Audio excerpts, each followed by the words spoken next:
아멘. 할렐루야. 네, 반갑습니다. 저는 옥인교회를 좋아합니다. 저희 교회가 세검정에 있는데 712번, 722번 버스를 타고 꼭 옥인교회 앞을 지나갑니다.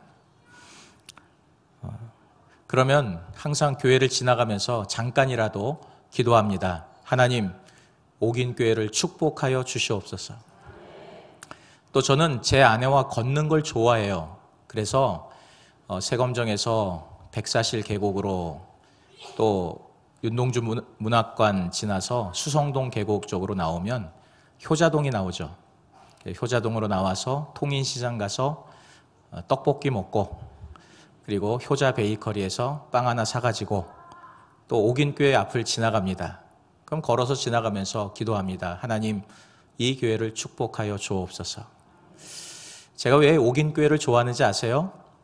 제가 이 교회 출신도 아니고 제가 옥인교회를 좋아하는 이유는 단 한 가지입니다. 제가 이은호 목사님을 좋아하기 때문에 그렇습니다. 제가 이은호 목사님, 담임 목사님을 좋아하니까 제가 좋아하는 목사님이 섬기는 교회는 그냥 좋은 거예요.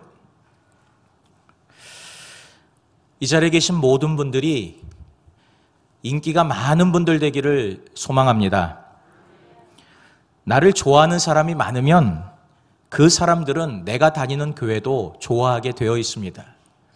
그래서 항상 주위에 있는 사람들에게 많은 은혜를 끼치고 또 사랑을 많이 베풀어서 우리 옥인교회 성도들이 좋은 분들이 많이 일어나면 많이 전도가 될 줄로 믿습니다.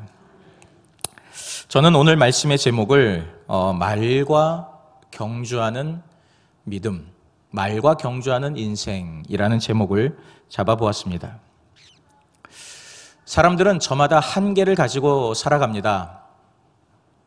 분명히 이 교회도 한계가 있을 거예요. 오래 다니시던 분들은 우리 교회의 한계를 잘 지적합니다. 저도 제가 3년 전에 교회를 부임했을 때 어떤 젊은 집사님이 신방을 하는데 저한테 그래요. 목사님, 이 교회는 소망이 없습니다. 젊은 목사가 새로 왔는데 좀 힘을 실어주는 말씀을 해주시지. 저한테 이 교회는 소망이 없어요. 저는 어렸을 때부터 다녔기 때문에 그냥 다니는 거지 별 소망과 기대를 하지 않습니다. 그런 얘기를 해요. 그런데 지금 3년이 지났는데 그 젊은 집사님이 얼마나 교회의 일을 열심히 하는지, 평일에도 나와서 봉사하고 또 기도에도 잘 참석을 하고,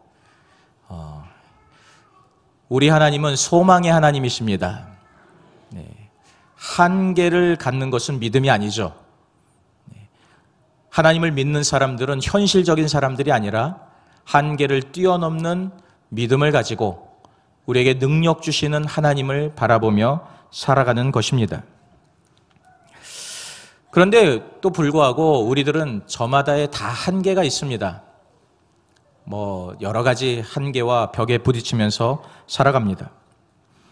그래서 때로는 나의 힘으로는 도저히 넘을 수 없는 그러한 한계를 만났을 때에 그것 봐, 내가 그럴 줄 알았어, 절망하게 됩니다.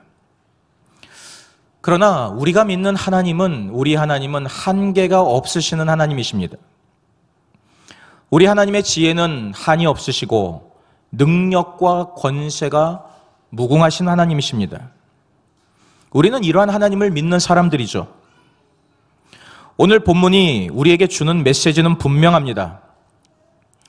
자신의 힘을 믿고 사는 사람은 인간이 가진 한계 때문에 보행자와 함께 걸어가도 피곤하지만, 그러나 하나님을 의지하고 믿음으로 사는 사람은 능력의 하나님이 함께 하심으로 말과 경주하는 인생을 살게 된다는 것입니다.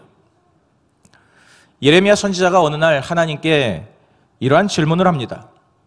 본문 12장 1절에 보면은 내가 주께 질문합니다. 하나님, 악한 자의 길이 형통하고 반역한 자가 다 평안한 것은 무슨 까닭입니까? 예레미야 선지자는 피곤해 있어요. 뭐 때문에 피곤해 합니까? 의로운 자보다 악한 자가 더 형통하고 악한 자가 오히려 더 평안하게 지내는 모습을 불평등한 현실을 보면서 힘들어하고 있습니다. 그러자 하나님께서 이 예레미야 선지자에게 답변하신 내용이 오늘 우리가 읽은 본문의 말씀입니다. 하나님께서 예레미야에게 하신 말씀이 무엇인가요? 예레미야야, 만일 너가 보행자와 함께 달려도 피곤하면 어찌 말과 경주할 수 있겠느냐? 예레미야야, 이런 일 가지고 힘들다고 하면 어떻게 말과 경주하는 삶을 살아갈 수 있겠느냐라고 하는 것입니다. 사랑하는 성도 여러분, 어떻게 사람이 말과 경주할 수 있을까요? 이것은 인간적으로 불가능한 일입니다. 말의 평균 시속이 60에서 70km라고 합니다. 반면에 지구상에서 가장 빠른 기록을 가진 마라톤 선수의 평균 시속이 약 20km 정도 된다고 합니다. 사람이 말과 경주에서 이기는 것은 인간적으로 도저히 계산되지 않는 불가능한 일입니다. 왜냐하면 기본적인 한계가 있기 때문에 그렇습니다. 그런데 하나님께서 지금 뭐라고 말씀하세요? 너가 어찌 능히 말과 경주할 수 있겠느냐? 하나님이 우리에게 요청하시는 것은 그것입니다. 우리는 능히 말과 경주할 수 있는 삶을 살 수 있다는 것입니다. 우리는 성경을 통해서 인간적인 한계를 뛰어넘어서 말과 경주해서 승리하는 수많은 믿음의 인물들을 성경을 통해서 보게 됩니다. 오늘 이 시간 어떤 한계 때문에, 어떤 장애물 때문에, 어떤 벽에 부딪히는 문제 때문에 절망하고 좌절하여 이 자리에 앉아 계신 분들이 있다면 오늘 말씀을 통하여서 주의 음성을 듣기를 주의 이름으로 축원합니다. 요셉을 한번 보십시오. 그는 애굽 왕 앞에 섰을 때에 한계가 분명한 사람이었죠. 요셉은 애굽의 총리가 될 만한 자격이 하나도 없었습니다. 그는 명문 가문의 출신도 아니었고 흔히 말하는 대학 졸업장 하나 없었던 사람입니다. 요셉의 이력서는 너무나 형편이 없었습니다. 그의 이력서에 기록할 게 뭐가 있겠습니까? 그의 이력서 자기소개 소개서에서는 가나안에서 형들에게 팔려온 외국인 노예, 보디발의 아내를 성폭행하다가 미수에 그친 죄수, 징역을 살고 있는 죄인, 이거밖에 없습니다. 요셉이 가지고 있는 한계는 분명했습니다. 그 이력서를 가지고 취업을 할 때 과연 누가 써주겠습니까? 애굽왕 앞에서 내민 그의 총리 이력서 치고는 너무나 보잘것이 없고 부끄러운 것입니다. 그러나 요셉은 애굽왕과 그 신하들이 인정하는 애굽의 당당한 총리 대신의 자리에 오르게 됩니다. 이것은 인간적으로 설명이 되지 않는 거죠. 기적입니다. 세상적으로 볼 때, 인간적으로 볼 때 분명한 한계를 가지고 있었던 요셉이었지만 한계를 뛰어넘는 하나님의 능력이 요셉과 함께함으로 기적이 일어나게 된 것입니다. 다윗 역시 인간적인 한계를 뛰어넘어 말과 경주한 사람이었습니다. 우리는 소년 다윗이 엘라 골짜기에서 골리앗과 싸운 내용을 너무나도 잘 알고 있죠. 다윗도 인간적인 한계가 분명한 소년이었습니다. 전쟁터에 가게 된 것은 원래 싸우러 가게 된 것이 아니죠. 형들에게 도시락을 가져다 주려고 하는데 아버지의 심부름으로 전쟁터에 가는데 아버지가 그것을 믿지도 못해요. 그래서 형들에게 꼭 사인받아 와라. 부모로부터 신뢰를 받지 못한 그러한 평범한 아들이 다윗이었습니다. 아버지도 형들도 무시한 다윗, 사울 왕도 무시한 다윗, 골리앗에 비해 키도 형편없이 작고 무기도 없고 싸움 경험도 없고 어느 것 하나 인간적으로 견줄 만한 것이 하나도 없는 다윗이었지만 결국 어떻게 됩니까? 골리앗을 이기고 이스라엘의 가장 위대한 왕으로 등극하게 됩니다. 인간적인 관점으로 볼 때 한계가 분명했지만 한계가 없으신 하나님께서 다윗과 함께 하심으로 말과 경주하는 인생을 살아가게 된 것이죠. 다윗과 요셉뿐만 아니라 성경의 허다한 인물들이, 훌륭한 인물들이 말과 경주하는 인생을 살았습니다. 사랑하는 성도 여러분, 옥인교회도 많은 한계들이 있을 줄로 압니다. 저는 잘 모르지만, 그러나 저희 교회처럼 옥인교회도 많은 한계들이 있을 거예요. 오래된 역사만큼 가지고 있는 여러 가지 한계들이 있을 것입니다. 그러나 사랑하는 성도 여러분, 하나님이 우리와 함께 하시면, 하나님이 우리에게 능력을 주시면 한계를 뛰어넘는 놀라운 부흥이 일어나게 될 줄로 믿습니다. 우리는 그렇습니다. 분명한 한계들이 있어요. 개인적으로도 물질의 한계, 지식의 한계, 경험의 한계, 외모의 한계, 그런 한계들이 다 있습니다. 얼마 전에 서울 강남구 엄마들의 사교육비 지출에 관한 뉴스 기사를 읽었습니다. 강남에서는 초등학교에서 고등학교 3학년까지 드는 사교육비가 4억 7천만 원이라고 합니다. 4억 7천만 원. 개천에서 용난다는 말은 이제 통하지 않는 시대가 되었습니다. 이 소식을 들은 저의 아들이 저에게 이런 얘기를 합니다. 학원 그만 다닐까요? 중학생 아들조차도 이런 이야기를 합니다. 4억 7천만 원이라는 사교육비를 들으면은 대부분의 서민들이 절망을 하죠. 피곤해합니다. 왜요? 한계가 있기 때문에. 우리 집안의 사정을 잘 알고 형편을 잘 아는데 어떻게 이 시대에서 살아갈 수 있을까? 그러나 누구도 부인할 수 없는 그러한 한계가 분명히 있는 것도 사실입니다. 그리고 그 한계 때문에 내가 절망하고 좌절하는 것도 사실입니다. 그러나 또 하나의 사실이 있습니다. 그것은 살아계신 하나님께서 모든 한계를 뛰어넘어서 우리 삶에 역사하여 주시면 능히 한계를 뛰어넘는 하나님의 역사를 통하여서 말과 경주에서 이길 수 있는 능력을 얻게 된다는 것입니다. 저는 3가지만 말씀드리겠습니다. 어떻게 하면 말과 경주에서 이길 수 있는가? 그러한 한계를 뛰어넘는 삶을 살아갈 수가 있는가? 첫째는 분명한 목표를 가지고 있어야 됩니다. 분명한 목표. 내 삶의 목표, 내 개인의 비전의 목표. 저는 신방을 가면은 가정마다 항상 물어보는 기도의 제목이 있습니다. 이 가정의 비전은 무엇입니까? 이 가정의 목표는 무엇입니까? 목표가 분명할수록 우리는 기도를 정확하게 할 수가 있습니다. 하나님 앞에 부르짖을 수가 있는 거죠. 제가 옥인교회 비전을 보니까 1000곳의 선교를 지원하고 500개의 사랑방을 세우고 10개의 교회를 개척하는 비전을 보았습니다. 하나님께서 기뻐하시는 목표인 줄로 믿습니다. 하나님께서 예레미야에게 보행자와 함께 달려도 피곤한 자가 아니라 말과 경주하는 자가 되라고 목표를 제시하십니다. 성경에서는 우리의 인생을 하나의 경주로 보고 있습니다. 경주는 무엇입니까? 출발점이 있고 도착점이 있는 것이죠. 그래서 인생의 경주마다 저마다 우리 인생의 주인 되시는 하나님께서 주시는 목표가 다 있습니다. 그래서 그 목표를 잃어버리면 안 되고 분명한 그 목표를 위해서 우리가 살아가야 되는 것입니다. 내가 돈을 벌고 내가 봉사를 하고 내가 일을 하고 내가 기도 생활을 하는 이 모든 것들은 나의 목표에 초점이 맞춰져 있어야 되는 것입니다.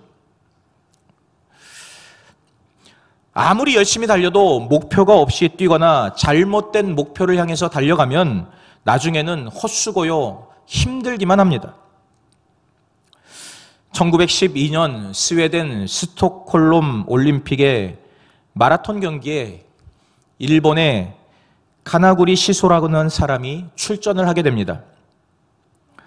그는 이 대회에서 열심히 연습해서 마라톤 경기에 출전을 하게 됐는데 마라톤 경기 도중에 갑자기 목이 말라서 물을 마시러 주위에 있는 농가에 들렸다가 물 마시다가 깜빡 졸았습니다. 그래서 다음 날 아침까지 졸았습니다. 잠을 자게 되었습니다. 잠을 자고 일어나 보니까 이미 올림픽 경기가 끝나게 되었습니다. 그래서 일본으로 귀국했어요. 그런데 훗날 올림픽 조직위원회가 마라톤 경기 기록을 찾다가 완주를 하지 못한 당시 일본인 마라토너의 기록을 발견하게 되었습니다. 그래서 스웨덴 올림픽 조직위원회가 수소문 끝에 일본에서 살고 있는 카나구리 시소를 찾아갔습니다. 그런데 이미 그는 백발이 성성한 노인이 되었어요. 올림픽 조직위원회는 그에게 이런 부탁을 합니다. 나머지 구간을 좀 완주해달라고. 그래서 그는 스웨덴으로 건너가서 젊었을 때 완주하지 못한 나머지 코스를 완주를 하게 됩니다. 그의 올림픽 마라톤 공식 기록은 54년 3개월 3시간 20분이었습니다. 4시간, 5시간이면 완주할 거리를 무려 54년의 기간이 걸린 것입니다. 경기 도중에 목표를 잃어버리고 돌고 돌다가 남들 몇 시간이면 가는 거리를 54년의 시간이 걸린 것입니다. 사랑하는 성도 여러분, 하나님이 저와 여러분들에게 주신 분명한 사명이 있는 줄로 믿습니다. 그 사명은 우리의 목표가 되어야 됩니다. 그리고 그 목표는 내가 정한 목표가 아니라 하나님이 나에게 주신 사명이 되기 때문에 그 목표를 향해서 최선을 다해서 경주하는 삶을 살아가야 되는 것이죠. 어느 날 한 부자 청년이 예수님을 찾아왔습니다. 그는 자신의 인생의 고민을 가지고 예수님을 찾아왔습니다. 나름대로의 목적이 있었어요. 그런데 예수님께서는 이 부자 청년이 추구하는 목적이 아니라 하나님께서 이 청년에게 원하는 목적을 제시합니다. 그것은 그가 가지고 있는 모든 물질을 팔아서 가난한 자들에게 나누어 주고 주님을 따르라는 것이었습니다. 하지만 부자 청년은 하나님께서 원하시는 목적을 거부하고 다시 자신이 추구하는 부와 물질이라는 목표를 찾아서 예수님을 떠나게 됩니다. 그 결과로 찾아온 것은 고민과 피곤함이었죠. 부자 청년은 고민하면서 예수님을 떠나게 됩니다. 그렇습니다. 내가 원하는 목표와 하나님께서 원하시는 목표가 다를 때에 우리는 보행자와 함께 달려도 피곤한 인생을 살게 되는 것입니다. 제 간증을 잠깐 말씀을 드리자면 저는 중학교 2학년 때 예수님을 영접하게 되었고 고등학교 때 이런 일이 있었습니다. 제가 다니던 고등학교 시절에는 전국적으로 찬양 집회가 유행하던 적이 있었습니다. 그래서 도시마다 웬만한 규모의 교회는 다 화요 찬양, 목요 찬양 이런 찬양 집회들을 열었습니다. 고등학교 2학년 때 저는 목요일마다 서울의 천호동에 있는 광성교회에 목요 찬양 집회를 갔습니다. 강동구 지역에 있는 수많은 청소년들이 한 3, 4천 명 되는 청소년들이 본당에 모여서 찬양을 하는데요. 얼마나 열정적으로 찬양하고 뜨겁게 찬양하는지 모릅니다. 제가 찬양을 목요일마다 찬양 집회 때 2시간씩, 3시간씩 막 찬양을 하고 너무나 그 감격 속에서 성령께서 주시는 감동과 은혜를 가지고 고등학교 2학년짜리가 찬양을 그렇게 열심히 찬양을 하는데 하나님께서 제 마음속에 한 가지 비전을 주셨어요. 그 비전은 무엇인가 하면은 이 좋고 이 복된 소식을, 복음의 소식을 다른 사람들에게 전하라는 비전을 주셨습니다. 그래서 계속해서 하나님께서 그 마음속에 비전을 주세요. 복음을 전해라, 복음을 전해라. 너무나 이렇게 찬양하는 것이 즐겁고 하나님을 만나는 것이 너무나 좋은데 그것을 모르는 사람들에게 이 복음을 좀 나누어 줘야겠다라고 하는 그러한 소명을 하나님께서 저에게 주십니다. 그래서 제가 그 길로 집에 가서 편지를 씁니다. 어떤 편지를 쓰냐면은, 내가 찬양을 하다가 이러한 은혜를 받았는데 우리 복음을 전합시다. 우리 전도합시다. 그래서 그것을 복사해 수백 장을 복사를 해가지고 그 집회에 오는 청소년들에게, 중고등학생들에게 다 무작위로 나누어 줍니다. 그래서 저와 같은 생각을 가진 사람들이 있으면 몇 날, 몇 월, 며칠 집회가 마친 후에 어느 기둥 뒤에서 모임을 갖겠습니다. 그래서 그것을 다 나누어 주고 몇 주 동안 나누어 주고, 그래서 때가 되었습니다. 그래서 그때에 모이기로 한 시간에 갔더니 한 20명 정도 되는 중고등학생들이 그 자리에 왔어요. 서로가 다 모릅니다. 그런데 저와 동일한 마음을 가지고 그 자리에 모였습니다. 20명의 중고등부 학생들이 거기서부터 같이 기도를 합니다. 우리가 어떻게 하면 복음을 전할 수 있을까요? 우리가 어떻게 하면 주님 주시는 사명을 감당할 수 있을까요? 그렇게 기도하는 가운데 하나님께서 지혜를 주시는 게, 사람들이 제일 많이 다니는 곳이 그때 어디였는가 하면 잠실역 사거리, 롯데월드 사거리에서 복음을 전하라고 하는 지혜를 주셨습니다. 그래서 날짜를 정해놓고 매주 토요일, 사람들이 가장 많이 지나다니는 시간 5시에서 7시, 그 2시간 동안 전도를 하기로 결정을 했어요. 그래서 20명 되는 청소년들이 기도를 하면서 잠실역에 나가서 노방전도를 합니다. 토요일 5시부터 7시. 얼마나 학생들에게 황금 시간이에요. 그런데 그 시간을 하나님 앞에 드리기로 작정을 하고 전도를 합니다. 그래서 한 2주 정도, 3주 정도가 지났을까요? 토요일 날 5시에 나가서 전도를 하려고 나갔는데, 딱 자리를 맞추고 이제 전도를 하려고 시작을 하려고 하는데 비가 오는 거예요. 비가 억수로 쏟아집니다. 일개보에도 없던 비가 막 쏟아져요. 그렇게 비가 그렇게 많이 오는 것은 별로 경험해 보질 못했어요. 엄청나게 비가 오는 거예요. 그러자 어떡합니까? 그 자리에 있던 아이들이, 오늘은 비가 너무 많이 오니까 오늘은 전도를 하지 말자. 비가 오니까 전도를 하지 말자. 얼마든지 있을 수 있는 얘기잖아요. 그래서 한 사람씩 짐을 꾸려가지고, 악기를 꾸려가지고 돌아가려고 하는데, 그때 저보다 1년 후배인 남학생이 저에게 이렇게 얘기를 하는 겁니다. 형들은 먼저 가세요. 저는 하나님과의 약속한 시간을 지키기 위해서 저는 전도를 하겠습니다. 비를 맞으면서 저는 전도를 하겠습니다. 그렇게 말을 하는데 다들 주섬주섬 짐을 싸가지고 가려다가 그 친구가 혼자 남아서 전도하겠다고 하니까 어떡해요? 지만 잘났나? 그래서 그냥 다 20명이 그 자리에 그대로 남아가지고 비를 홀딱 맞으면서 2시간 동안 전도를 했습니다.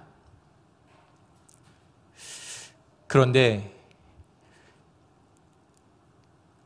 비를 홀딱 맞으면서 하나님하고 약속한 시간을 지키기로 하면서 전도를 했을 때 하나님께서 마음에 감동을 하셨습니다.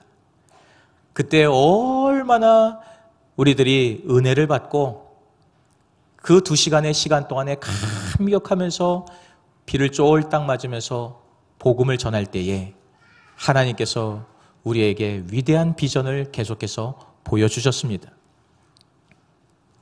한번 생각해 보십시오. 2시간 동안 비를 맞으면서 전도를 했는데 그 다음부터는 빠지지를 못하는 거예요. 비가 오면 비를 맞으면서, 눈이 오면 눈을 맞으면서 그 자리에서 3년 동안을 한 주도 빠지지 않고 그 중고등학생들이 토요일 5시에 모여서 2시간 동안 한 주도 빠지지 않고 3년 동안 복음을 전했습니다.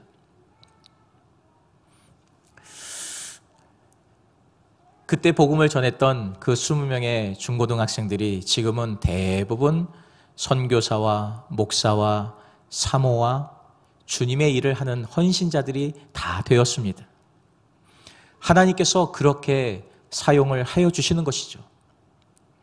분명한 목적을 가지고, 분명한 사명을 가지고 그 자리를 지키고, 그리고 그 자리를 갔더니 하나님께서 사랑하는 20명의 모든 청소년들을 다 잘 되게 하시고, 다 복을 주시고, 하나님의 귀한 사명자로 다 쓰임받게 하신 줄로 믿습니다. 제가 이 간증을 세검정 중앙교회에 와서 했어요. 교회 온 지 얼마 안 돼서 제가 이 간증을 했더니 우리 교회의 권사님 한 분이 은혜를 받으셨습니다. 그러더니 제 설교를 듣고 그 다음 주에 저를 찾아왔어요. 목사님, 드릴 말씀이 있습니다. 제가 지난주에 목사님 그 간증을 듣고 제가 은혜를 받아서 제가 하나님 앞에 할 수 있는 것이 무엇이 있을까 기도를 하다가, 제가 아이들을 사랑하는 마음이 있고 또 시간이 있으니까 제가 매주 수요일마다 떡볶이를 만들어서 학교 끝나고 오는 아이들한테 제가 매주 수요일마다 한 2시간씩은 제가 하나님 앞에 헌신하기로 제가 결단을 했습니다. 아유, 권사님 너무 감사합니다. 은혜가 됩니다. 하면서 권사님 마음껏 하십시오. 매주 수요일마다 저희 교회에서는 떡볶이를 만들어서 전도를 하고 있습니다. 그런데 지금 2년 동안 매주 한 번도 빠지지 않고 떡볶이를 만들어서 아이들에게 나누어 주고 있습니다. 처음에는요, 우리 1층에서 떡볶이를 만들어서 나눠주는데 아이들이 들어오지를 않아요. 교회인 줄 알고, 저 떡볶이 안 먹습니다, 저 교회 안 나갈 거예요. 아이들이 다 도망을 가요. 맛있는 떡볶이를 만들어서 나누어 주는데 다 도망을 갑니다. 저는 그 권사님의 눈물을 보았어요. 시간을 들이고 물질을 들이면서 떡볶이를 만들어 줬는데 아이들이 먹지를 않고 다 도망가고, 어떤 아이는 가만히 보니까 저기서 오다가 교회 뒤로 돌아가서 가요. 얼마나 안타깝습니까? 그런데 1년 동안 빠지지 않고 늘 그 자리에서 수요일마다 떡볶이를 나누어 주니까 한 명씩 한 명씩 아이들이 들어오기를 시작해요. 지금 2년이 됐는데요, 지금은요, 저기 멀리서 아이들이 책가방을 메고 막 이렇게 하고 달려와요. 떡볶이 먹으려고. 세검정 초등학교에 거의 3분의 1 정도 되는 아이들은 우리 교회 와서 떡볶이 먹습니다. 바글바글해요. 교회 안 다녀도 괜찮아요. 할렐루야. 한 분의 헌신이 하나님 앞에 주신 사명 붙들고 분명한 목표를 가지고 나가니까 하나님께서 영광을 받으시고 복음의 귀한 통로가 되는 줄로 믿습니다. 우리의 사명과 우리의 목표를 다시 한번 점검해 보기를 원합니다. 왜 자꾸 한계에 부딪혀서 넘어지죠? 그것은 분명한 목표의식이 없기 때문에 그렇습니다. 분명한 사명의식이 없기 때문에 그렇습니다. 두 번째로, 우리가 말과 경주하는 인생, 한계를 뛰어넘는 삶을 살기를 원한다면 오직 우리의 시선을 주님께 고정을 시켜야 됩니다. 세상 보지 마십시오. 그 나에게 사명을 주시고 나에게 말씀을 주신 그 하나님께 우리의 시선을 고정해야 됩니다. 성경에 등장하는 말과 경주했던 믿음의 사람들의 특징은 다 보는 것에서 승리하는 사람들이었습니다. 무엇을 보느냐, 무엇을 바라보느냐, 완전히 결과가 달라지게 됩니다. 출애굽한 이스라엘 백성들이 12명의 정탐꾼을 가나안 땅에 보냈습니다. 12명의 정탐꾼들은 똑같은 땅에 가서 똑같은 음식을 먹고 똑같은 사람들 만나서 똑같은 경험을 했습니다. 그런데 보는 것이 달랐습니다. 본 것이 다르니까 결과도 다르고 완전히 다릅니다. 부정적인 보고를 한 10명의 정탐꾼들은 똑같은 경험을 했지만 그들이 본 것은 거대한 안악자손들이었습니다. 그러니까 자기들은 메뚜기 떼에 불과한 거죠. 자신들이 초라해 보이고 두렵고 원망이 생기게 됩니다. 보행자와 함께 달려도 피곤한 인생은 바로 이런 거예요. 사랑하는 성도는 왜 우리 삶이 자꾸 피곤합니까? 왜 한계 자꾸 부딪히며 절망됩니까? 자꾸 세상 바라보면서 비교하기 때문에 그렇습니다. 그런데 여호수아와 갈렙은 똑같은 것을 보았습니다. 그들도 아낙 자손을 보았고 그들도 여전히 가나안 땅에 들어가서 똑같은 경험을 했습니다. 그런데 그들은 그들의 본 것이 무엇인가 하면은 거대한 아낙 자손 너머에 있는 하나님의 약속을 보았습니다. 할렐루야. 하나님의 약속을 보았습니다. 하나님이 자신에게 주신 소명을 보았습니다. 이게 중요한 거죠. 여호수아와 갈렙은 장대한 아낙 자손 너머로 하나님의 약속을 보았기 때문에 저들은 우리의 밥이요, 우리는 반드시 승리할 것이다, 이러한 긍정적인 보고를 한 것입니다. 어떤 것을 보느냐에 따라서 보행자와 걸어도 피곤한 인생이 될 수 있고 말과 경주하는 자가 될 수가 있는 것입니다. 어떤 분이 어렸을 때에 교회를 다니다가 미국으로 유학을 갔습니다.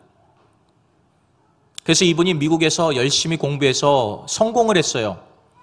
훌륭한 박사 학위를 받고, 훌륭한 대학에서 박사 학위를 받고 돌아오게 됩니다. 그래서 공부를 많이 해서 성공해서 학위도 받고 아주 미국의 유명한 대학에서 박사 학위를 받고 국내에 돌아오게 됐습니다. 성공해서 돌아온 거죠. 그래서 국내에 아주 유명한 대학의 교수로 들어오게 되었습니다.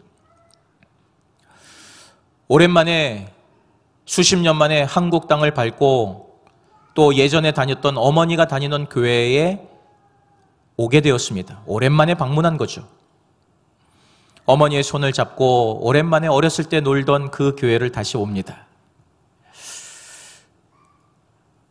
그런데 교회에 와서 보니까 너무나 실망스러운 거예요. 교회는 지저분하고 깨끗하지도 않고 또 여기저기서 사람들이 싸우는 소리가 들리고 자꾸 안 좋은 것들만 보이고, 어떤 성도는 와가지고 자신에게 인사청탁을 합니다. 내 딸이 그 학교에 다니는데 잘 봐달라고. 그러니까 오랜만에 교회에 왔는데 너무 이상한 것만 보이고 그러니까 실망이 되는 거예요. 그러니까 나이 많은 어머니를 어머니를 옆에 있는 어머니를 향해서 핀잔을 합니다. 엄마, 왜 이런 교회를 아직까지 다녀? 교회가 왜 이래? 그랬을 때 그 어머니가 그 딸을 향해서 이렇게 말을 합니다. 야, 너는 수십 년 만에 교회에 오랜만에 와가지고 굉장히 많은 것을 보았구나. 나는 이곳에서 70년을 신앙생활을 해도 오직 예수님만 보고 신앙생활 했는데 너는 오랜만에 와가지고 굉장히 많은 것을 보았구나. 이 딸이 어머니의 믿음에 감탄했다는 거 아닙니까? 사랑하는 성도 여러분, 그렇습니다. 우리는 다 비슷한 곳에서 살아요. 우리가 보는 것은 항상 똑같습니다. 우리가 보는 세상은 똑같습니다.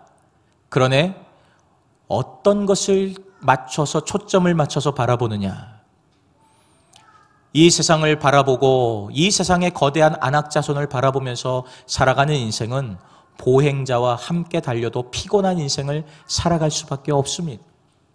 그러나 믿음의 주요 온전케 하시는 예수 그리스도를 바라보며, 아멘, 그리스도를 한 분만을 바라보는 것도 부족한 세상살인데 오직 주님 한 분만 바라보며 말과 경주하는 인생 사시기를 주님의 이름으로 축원합니다. 마지막으로 말과 경주하는 인생, 한계를 뛰어넘는 인생, 그러한 삶은, 그러한 신앙은 어떤 신앙인가? 하나님과 함께하는 신앙입니다. 오늘 본문에 보면 보행자와 함께 달려도 피곤한 인생이 있다고 말씀합니다. 사람은 누구와 함께 하느냐가 굉장히 중요합니다. 욕을 잘하는 사람과 함께하면 욕을 배우게 되어 있습니다. 술 마시기를 좋아하는 사람과 함께하면 술을 배우게 되어 있습니다. 성도는 누구와 함께 해야 되는가? 믿음의 사람들과 함께 해야 합니다. 저는 이런 분도 보았어요. 전도를 잘하기 위해서 전도 잘하는 분, 옆집으로 이사하는 분도 저는 보았습니다. 왜? 전도를 배우기 위해서. 나도 전도를 잘하고 싶으니까 그분 집 옆으로 이사를 하는 거예요. 그래서 늘 함께 항상 다니니까 뭘 배워요? 전도를 배우죠. 기도하는 사람과 함께 하면은 기도를 못할래야 못할 수가 없습니다. 왜? 늘 함께하는 사람이 기도하는 사람인데. 언제나 믿음으로 사는 사람과 함께하면 그 믿음을 닮아가게 되어 있습니다.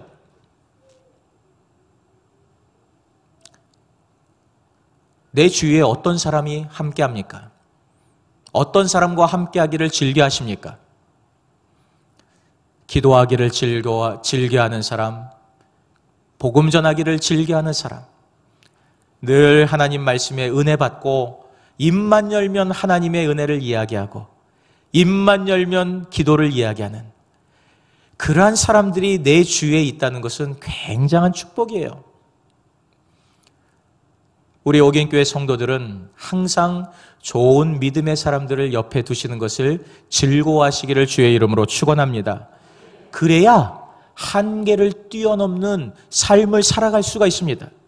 기적을 체험하는 삶을 살아갈 수가 있습니다.